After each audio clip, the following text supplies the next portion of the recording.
Well, good evening, all. Ira Epstein with your financial market wrap-up, and this wrap-up is for the evening as we're here now on August 1st, 2024, and I feel like I have gone through a schizophrenia stage. And the reason is, yesterday there was euphoria in the whole stock market. The market, we're going to cut interest rates maybe up to 3 times. This will take pressure off. American business is going to get going again. Mortgage rates are going to fall. And today, that was the Dr. Jekyll. Now the Mr. Hyde came out today. Yeah, you know why you're going to cut interest rates? Because everything's terrible. And we're at a transition, and all of a sudden the stock market's let go to the downside. In my Spider ETF, I'll show you how much some of the stocks in aftermarket are down that had markets report today. It's amazing. And is this a turning point in the market in the short term? It could be. Why? The VIX has taken off. Interest rate markets have done what? The 10-year notes at 3.91. Weren't they just telling us they were going up in some of the short-term money to 6%? I know I was on national TV saying, hey, I think anything at 5% for 2 years, you got to lock in for a bit here as part of a portfolio. And I was saying that over and over. Well, that looks like it was pretty good advice, as it turns out. Do I think these markets are choppy now? Well, you remember, you get those dice makers, you see them on TV, buy this. I could never, by the way, I'd buy those knife sets and I'd try to cut. Only thing I could succeed in cutting was me. So I look at everything. What I can see is the bid in the gold. I see that we're getting bids into the bonds and the notes. I don't think you can say anything about the energies right now because you're counting, and I use the word counting, as to when Iran and its surrogates hit Israel and how hard, and does it open up to something else, and does the U.S. and the other navies that are in the Middle East have to come to Israel's aid? I mean, nobody's mentioning that. I want to, because Israel's about to get hit. The only question is, how hard are they going to get hit? They opened up the box. They did take out both the people they were after. And the amazing thing is, they can do a movie on this one. They didn't hit in Tehran with missiles. They had planted, according to the New York Times, and it's a big story in it, a bomb in a room a while back, not in the past few days. Their intelligence told them where this person was going to be. A remote bomb, they blasted it, it took them out in a surgical move. So it's not what you saw on TV, and it made it appear Israel hit with the missiles and taking everything down. Again, fake information, you know who uses that all the time, but it is true. If the New York Times is right, wow, you will see a movie on this because it's nuts. All right, but what's just going to be as crazy is Iran lost a lot of face. People aren't good there. Their internal agency did a terrible job, equivalent to Israel's when the 1,200 people got killed, that there was no security there. Same thing, if that story's true, knowing where to go, planting bombs in rooms and able to detonate them remotely at a set time, 2 in the morning when the person was there. This is crazy. Okay. So maybe before we get into this, we take a look at what tomorrow's going to bring you. Non-farm payrolls data, that's coming out. Now, normally I just say it's non-farm payrolls, but I've got to show the numbers because tomorrow's a big day. They're looking for 185,000 compared to the 206 that we got in the last report. They are expecting the unemployment rate to stay at 4.1. If it goes up even 0.1%, the SOM rule goes into effect, calling for a recession.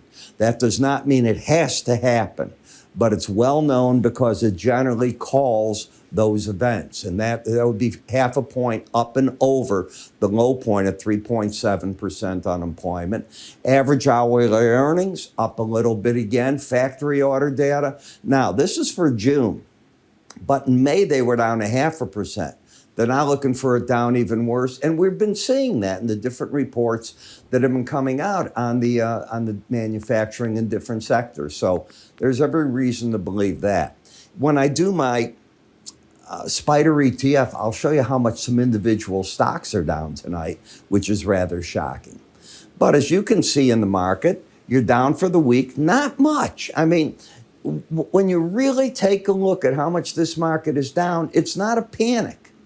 You have a market down 0.64% for the week on a closing basis as of tonight. When you look at a daily bar chart, you're down 1/3%. But the market has been coming down, and that's 1/3% from yesterday. You have come down well off the 5,700 level, and the question is, at what level does it want to go to, or is this it? That's what we got to see. There is no chart pattern to me that makes sense. The rally yesterday ended this break period of lower highs, lower lows. You can't, even if you break through that low, you'd have a higher high, lower low. So I don't have a pattern to trade off of. I have resistance points. The market went back to what I call that line in the sand today. And where did it fail from? Right there. And you had a huge decline. If the decline continues, one of the targets might be the 53.8875, the 100-day average, and the Bollinger Band is right with it at 53.98. So let's call it that 5,400 level could be the next target should this market go down. And to get there, you got to drop another 63 points. Momentum-wise, you're oversold. So when I said, I feel like I've got schizophrenia. Yesterday it was euphoria, today it's hell. Higher highs, lower lows. Now in the NASDAQ, we're not embedding, but we are very oversold, and we're on the verge of making breakthroughs of current lows if the market continues down here. The Dow, which had been good, is suddenly not so good. It's underneath the 18-day average. You've got a higher high, lower low. You haven't had a trend pattern here.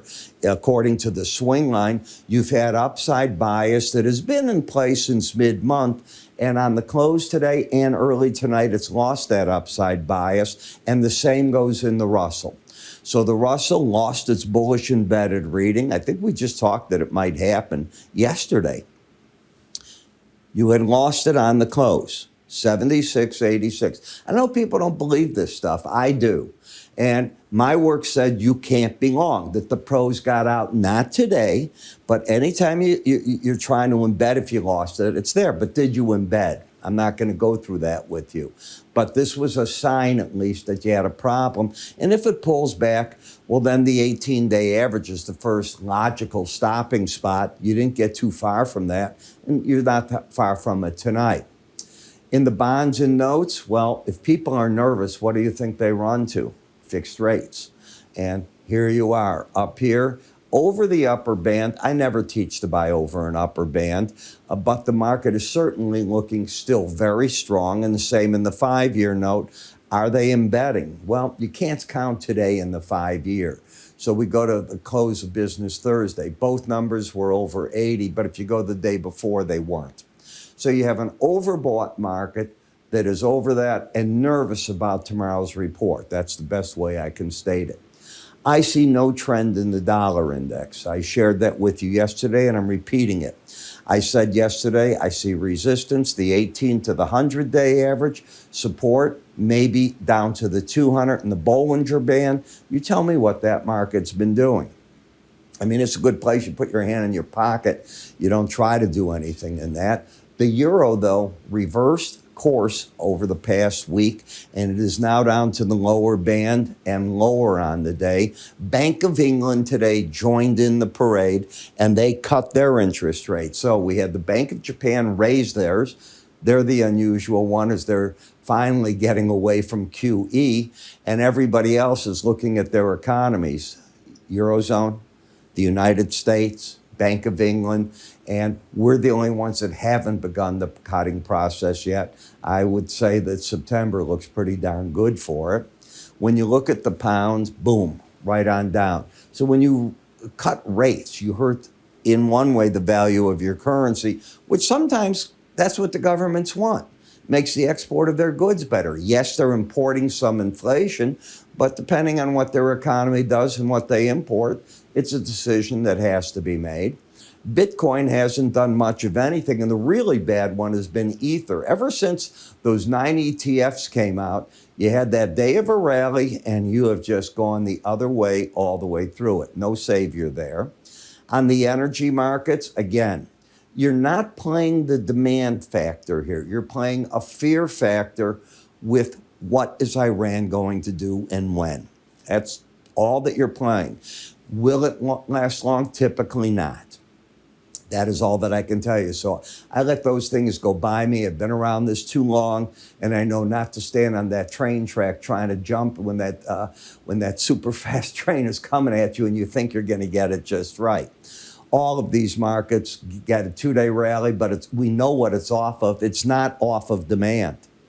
It's off of fear that something's going to get hit, the chain of events, the energy can come under pressure buying pressure because maybe things get shut down in a certain way. But I've got my doubts about that. You know, people forget that in Iran, as well as they can defend it, their oil wells and their refineries and everything that they've got, their storage tanks are above ground.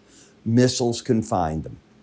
And if they attack one thing and take out oil, they've done it in the Red Sea, but they do it through a third party. And what don't we want? The whole world, the Western world, doesn't want to take out oil supply because that could cripple it.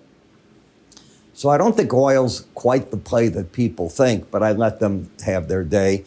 And the one thing I am still bearish on is nat gas. I mean, it just can't hold rallies. Markets that can't hold rallies go down till they find a zone where they can on a bounce hold it. You're not there at this point in time. Tomorrow morning's updates are going to be super important. So if you get my ETF and my stock futures ones, they're going to be very, very important. Overnight developments, what's going to go on in the jobs report. I promise you that's going to be looked at real heavy and get a lot of action off of it. So we'll talk the fundamentals, the technicals. And these are what those charts look like. They are black. They have a few more studies on them than you get here. Certainly window envelopes, more moving averages. And I teach every day that you look at these charts. Then I try to throw out trade ideas. They don't all win. Today, I was telling traders to buy XME. That didn't work out right away. And I mean right away. But I also went short on sugar in the futures contracts, and that one is working. So it goes back and forth, okay? There are no traders that win everything. Stock traders have an advantage, obviously. If they don't want to turn a bad trade into a loss, they hold it forever, and they pray it'll come back. I'll forget that I own it. I'll get other things. You hear that all the time. I'm not in that game. IraEpstein.com research. Move your cursor up here. It'll take you right to the combo package and take a look at it. I'm Ira. You have yourself a great evening.